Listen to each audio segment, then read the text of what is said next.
Hi, dear children. In our last class, we have discussed about Egyptian civilization. Today, in this session, we are going to learn about Mesopotamia and Chinese civilization. The word Mesopotamia comes from the ancient Greek root word meso, which means middle, and Potomia, which means river, and translated to the land between two rivers. Mesopotamia is one of the ancient cradles of civilization. It is in modern Iraq, which is in the northwestern part of Asia. Mesopotamia is an area that lies in the valley between two rivers. The rivers are Euphrates and Tigris. Many of the places described in the book Old Testament can be seen here. The land which inspires awe and fascination is called the land between the rivers or Mesopotamia by the Greeks. The two rivers, Euphrates and Tigris, had made the Mesopotamia, West Asian barren land, into a fertile land. It was the fertility of this area that attracted the people to it. Since food crops could be grown with little effort, the northern hilly tribes and the southern nomadic tribes of the desert regions tried to establish their control over this area. The first group of people who started the civilization in these regions were Sumerians. The rivalry between many tribes who tried to settle Mesopotamia led a number of endless conflict. However, in the midst of this conflict, there emerged a civilization of a strong and brave race. The Sumerians were the first ones to evolve a system of writing in Mesopotamia. For about 30 centuries, all those who entered the fertile valley were Sumerians, Babylonians, Assyrians, and Persians. They used the system of writings produced by Sumerians, which was called cuneiform. The southern part of the valley between the rivers Euphrates and Tigris, which is referred to as Babylonia, was the central area of this civilization. The northern part of Babylonia was called Akkad, and the southern part of Babylonia was called Sumer. The northern part of Mesopotamia was known as Assyria. The history of Mesopotamia is a story of endless hatred and conflict.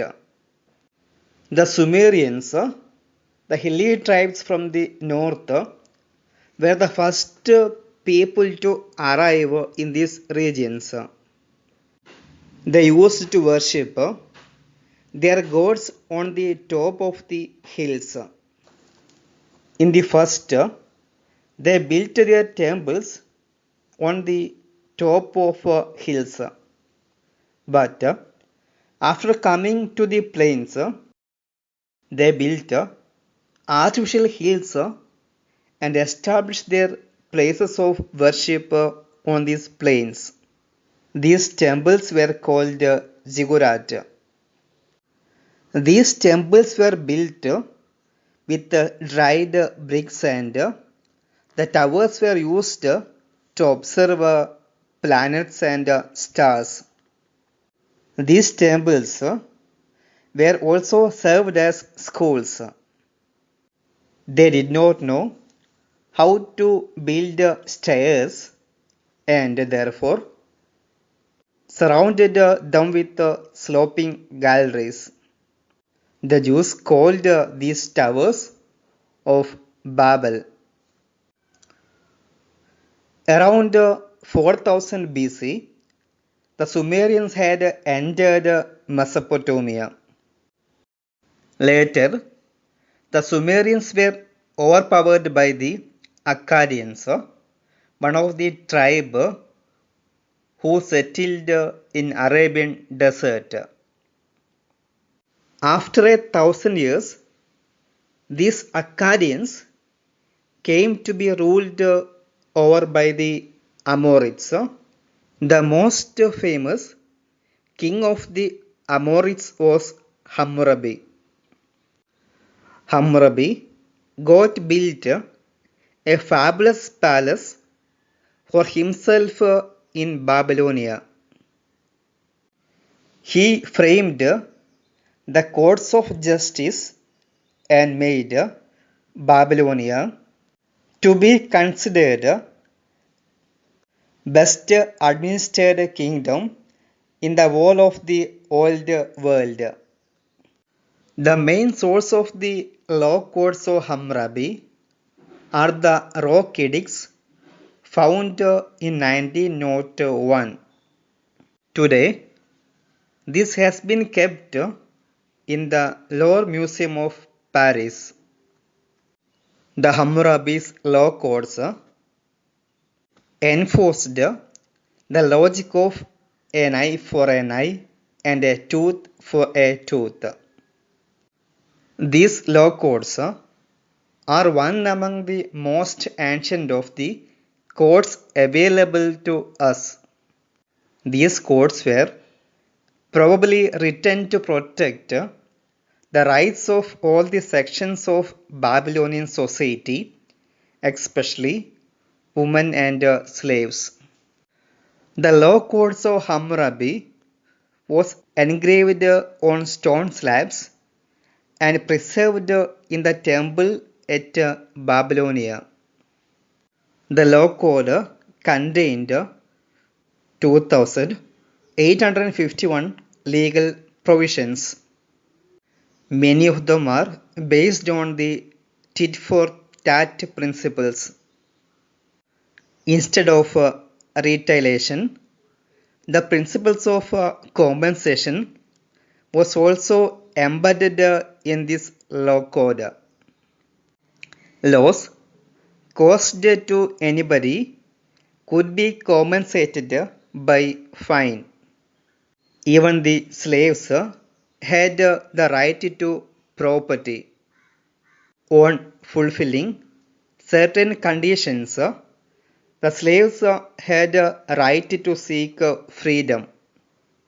The Code of Hammurabi had a prominent place in ancient legal system, and some of them are found relevant even today in certain areas. Later, the Hittites came and occupied the valley and destroyed all that they could not carry away. These Hittites were defeated by the Assyrians, who were the followers of the Asura, the desert god. The Assyrians occupied the whole of the West Asia and Egypt till about 7th century BC. Chaldeans, another Semitic tribe, around 7th century BC, re-established Babylonia.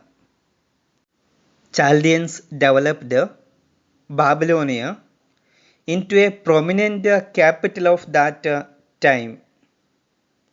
Nebuchadnezzar was the greatest king among these Chaldeans. During the 7th century BC, one of the 7 wonders of the old world, hanging Garden of Babylonia, believed to be constructed. Most of the scholars are of the view that King Nebuchadnezzar II was the one who created the Hanging Garden. It is said that Nebuchadnezzar got the gardens built in order to console his wife who was missing the beautiful environment of hills, trees and flowers of her motherland. Some other scholars says that the gardens were created by the Assyrian queen Samu Ramath.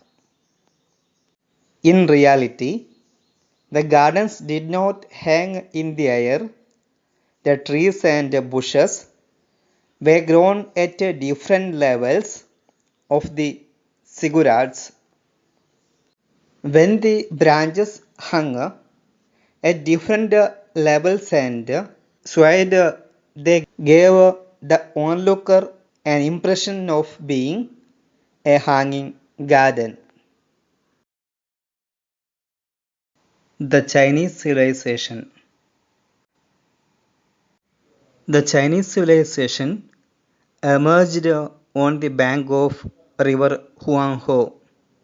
But the river which led to the establishment of the Chinese civilization was known as Sorrow of China. After the flood, Huanghe River changed its course in an unpredictable manner and inundated houses and agricultural land. It would render all the canals useless. This was the reason the people of that area referred to the river as the symbol of sorrow.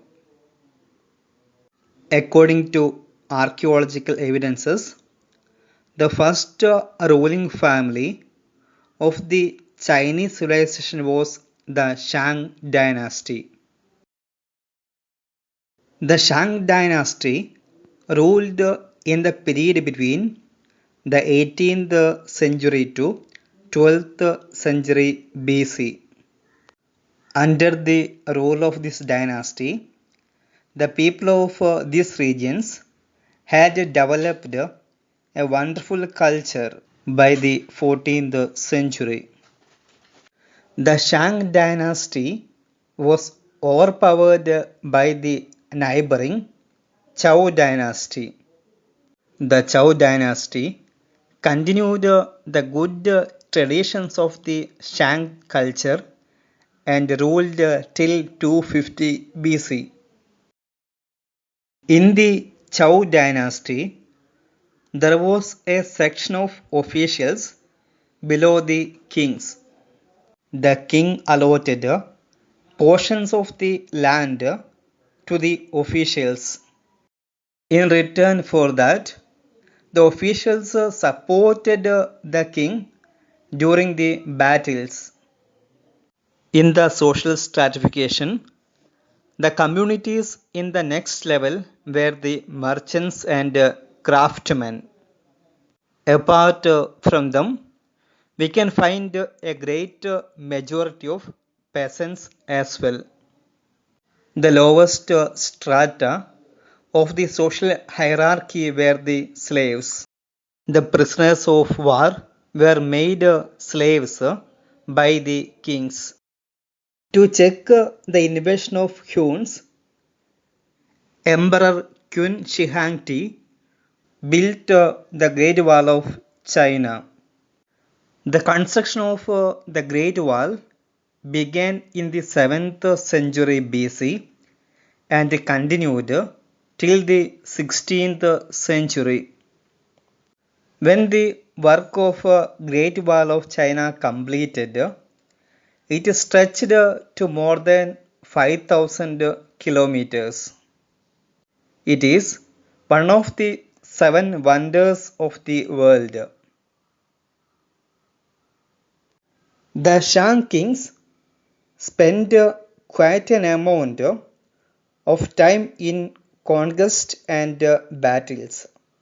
Hence, the army was in prominence. The soldiers enjoyed a dignified place in the society.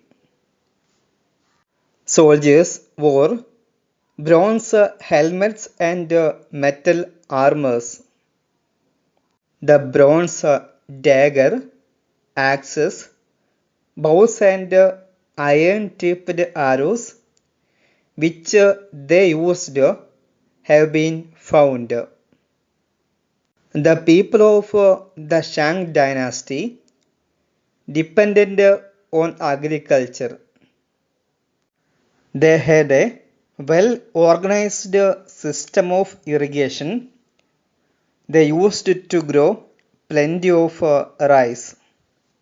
Together with agriculture, the Chinese developed many handicraft. Among these craft, sericulture, Chinaware and carpentry were very important. The Chinese products like precious stones, iron goods and silk had a great demand in overseas. They are credited with great advances in architecture. They showed great technical skill in the production of agriculture implements. It is China which discovered the Marinas compass and printing with wooden blocks. The Chinese used to wear thin cotton dress. They used silk clothes and engaged in silkworm rearing. Silk is of Chinese origin. The Chinese used to make excellent pots and had learned to make various objects from porcelain.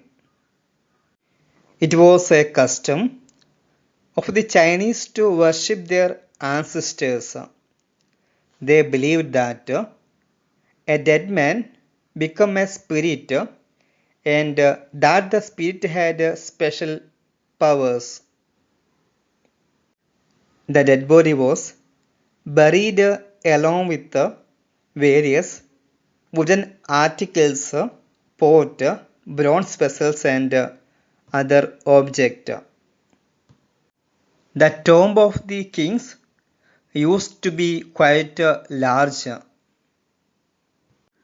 The Chinese had a wide knowledge of geography. They knew geometry and arithmetic. They used a lunar calendar. The Chinese could predict eclipse. Many scientific notions were mingled with superstitions.